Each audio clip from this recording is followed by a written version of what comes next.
In this episode of One Day, we are in the heart of North Italy, visiting Azienda Agricola Molteni, a place that combines cheesemaking, farm stay, and sustainable farming. In Italy, we call it agriturismo. I'll be spending the day with the owner to learn about their craft, their philosophy, and what it takes to manage such a diverse and fascinating business. Hygiene, first of all. Okay, so we made it to your place, and I'm actually very excited to see how you're gonna make the cheese and kind of see the process. How does your day start in the morning? Like, is this the first thing that you do, or is there something else? The first thing I do is going to the farm, the effective farm, where we feed the animals. We prepare all the things for the day. It smells very nice. This is where we work, the milk for cheese. And this is milk of your cows, right? Yeah. Yes. Only cows. During summer we work even goat milk. Where we prepare yogurt and kefir. Oh, okay, nice. And this is the general working area where we work from fruits for jams, chicken. Okay. And this is for ice cream. You even make ice cream, nice. Too bad that it's winter. I put rennet in the milk about 1 hour ago. So it should be ready, but it depends, the time it depends a lot by the weather, the pressure, because I work with raw milk, so it's not pasteurized. The time depends on bacteria work, and they work fastly with good weather. To understand if it's ready, it's a little too young now. When you put your finger like this, it don't destroy, but it will get separated from the wall. From the steel, yes. Yeah, Okay, from the steel. It's a little too young, and we have to wait a little. Okay. We have here the milk that we are getting pasteurized for the kefir. So the time finished. It's making me hungry, but I'll wait. The faster you drop the temperature of the milk, the less you ruin it. Already the pasteurization is a process that kind of ruin the milk because it loses a lot of vitamins and other characteristics. Dropping the temperature fastly, it reduces this problem. We have to start to prepare things. Tommaso has been making cheese since 2008, so he's a very experienced cheesemaker. In the beginning of his career, he used to have tools like the pH meter and acidometer in order to figure out when the cheese was ready. But now it's been years, he's so experienced that he doesn't really use them anymore. Now he's able to understand the cheese and its processing time just by looking at it, smelling at it, and touching it. I sell a lot, but really a lot of kefir, 100 jar per week. I started to do kefir about 10 years ago. Okay. And what was the inspiration behind it? Like, why did you start doing it? It was one of my friends that used to do it at home. We do not the original one because it's not so appreciated because it contains a little percentage of alcohol too. So we have more Italian taste kefir that is more sweet, more like the yogurt, with the same characteristic of the original. So this is like the starter of the cheese, right? So Yeah. you added Milk, milk. food, and some we have bacteria Okay. that we help us to put the processing on some binaries. And what's the next step? We have to wait a little, then we have to check the temperature of the pasteurizatore. At this point, the cheese is ready when you're able to cut through it and the blade comes out clean. And what cheese is this? What's the name? We will make with this formagella. Another important machinery is the incubator that usually works at a set temperature, in this case 40 degrees, and helps with the fermentation of yogurt and kefir. And this is where the cheese is seasoned. So we have to tour them every day for the first week, every 2 days for the second, and then once a week after it. You see that is forming the white mold, calling Penicillium candidum. We put it on the cheese, and it give it cheese a particular taste, and it help to preserve the crust.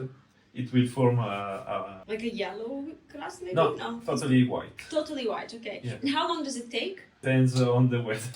But this is made on 24th of January, and it is still like this. It needs about a month to A form. month, okay. We work with two different breed of molds. The candidum that we use to protect the crust, and the Roquefort that we use to make erborinato, kind of like gorgonzola. So we go back to the production of the formagella cheese, and at this point we have to separate the liquid part, which, don't worry, is not going to be wasted because you can then use it to make a ricotta.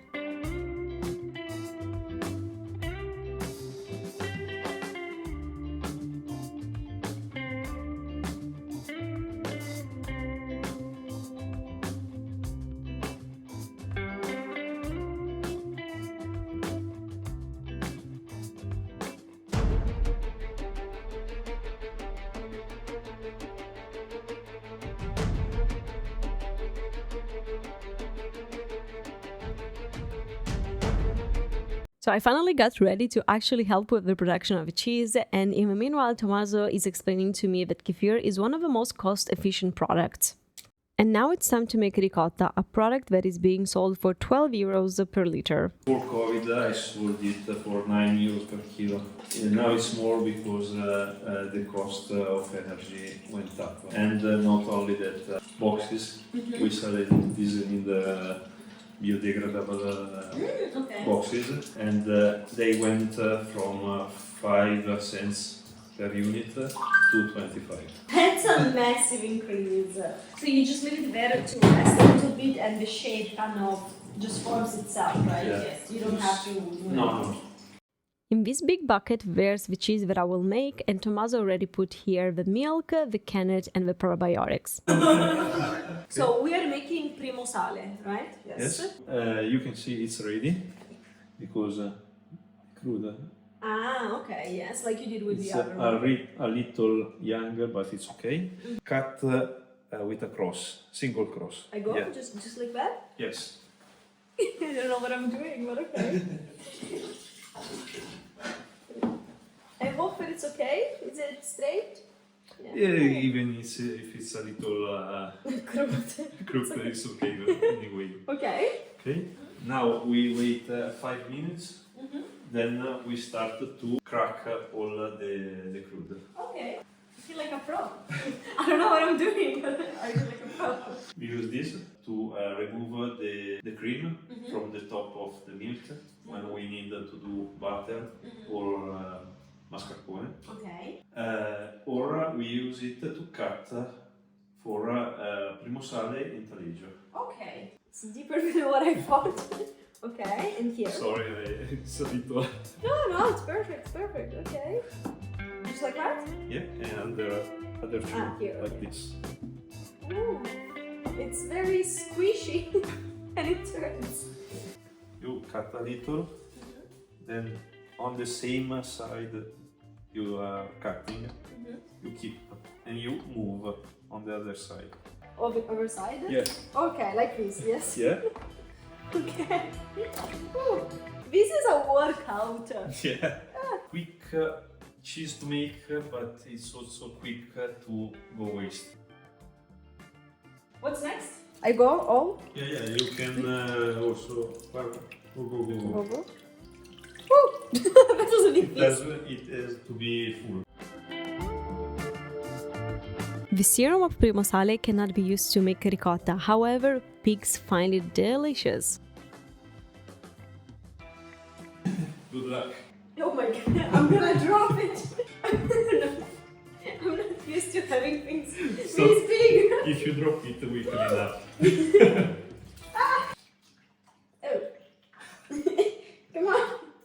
Now we put the salt and wait about 10 minutes for the next step. So now it's the hard part, right? Yeah. We have to flip them. You show me, please. Okay. Because you have to be very fast, right? Yeah. Put a hand, flip, Flip. again, and put it back. You keep your hands closed, so and give me instructions. I flip, I go. Flip. Good. Okay. Perfect. Where do I put this? Ah, Okay. Good. flip Like this. and put. Yeah. Like this. Okay. Good. Okay. Accompany it. Okay. Perfect. No, it broke a little bit. Okay. It's okay. My brain wasn't braining. I was like, where do I put this? What's next?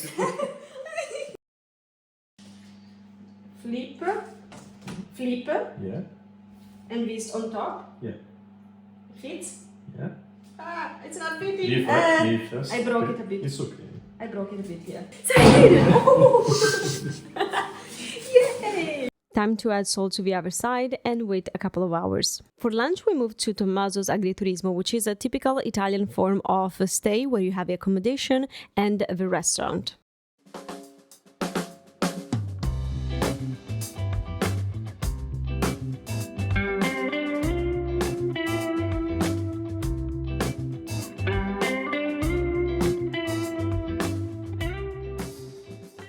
Tommaso's family has been in this business for a while. His father was a dedicated milk producer until 1981, when European regulations imposed strict quotas on the milk production.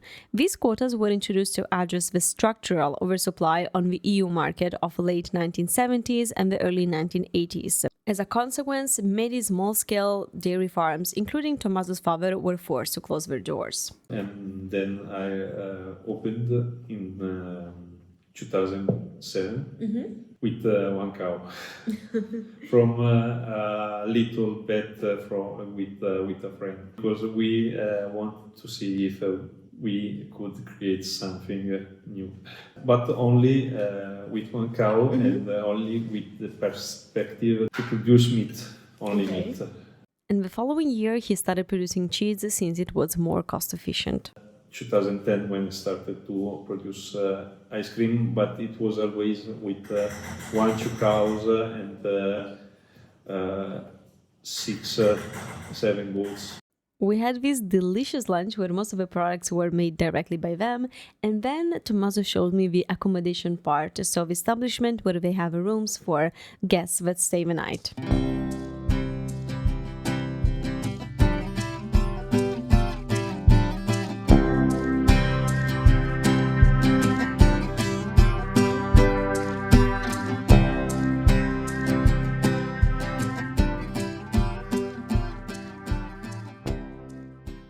So we came back here to check on my cheese, the cheese that I made.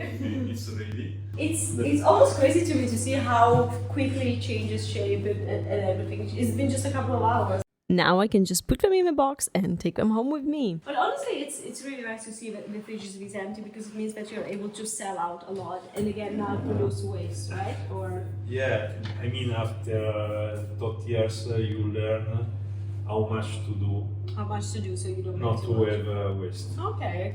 Tommaso also uses Loivers, an inventory management software that helps him figure out how much to produce in order not to create any waste. So I know when and how much product I will sell, usually in certain days. Okay, so now it's the afternoon. Can I ask you what's your typical day? Like when you wake up in the morning, we know that you do the cheese in the morning. Of course, there's lunchtime and afternoon, and when does your day end? From about at 6 in the morning during summer before, because we kind of want to avoid working in the hottest hour. Go to feed animals milk. And we start to work. I start to work here at about 9 in the morning. We make cheese during all morning, and then we stop for lunch. And then in the afternoon, it depends. We can go outside, do work in the fields. We can go make wood. The agriturismo doesn't have a heat system on the cars. Okay. only hot on wood. It has a modern thermal central, but only on wood work. I come here to open the selling point at 5 o'clock and stay open until 7 o'clock. Besides the shop where we are right now, connected to the cheese factory, Tommaso also shares a common selling point with other producers of the area, located in the city of Erba, which allows them to reach a bigger audience. Much wider pool of people. So, Tommaso, thank you so much for having us today. I have learned so many things. Like, when I will be editing the video, I will be like, oh, wow, that's a lot of information. So, thank you so much for this occasion, for letting me do the cheese.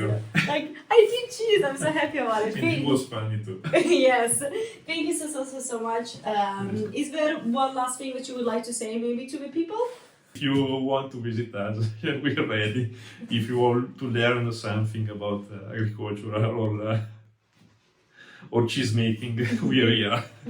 Yeah, of course, all the links of these activities are going to be in the description down below. So if you want to check out something, learn a little bit more, they are active also on Instagram, for example. They have their website and everything. So absolutely feel free to check them out. And let me know, guys, in the comments down below if you have any questions for Tommaso, if you would like to see him back again on the channel, and if there are any other one days that you would like to see. Thank you so much for watching. Don't forget to like and subscribe, and I'm going to see you soon. Bye!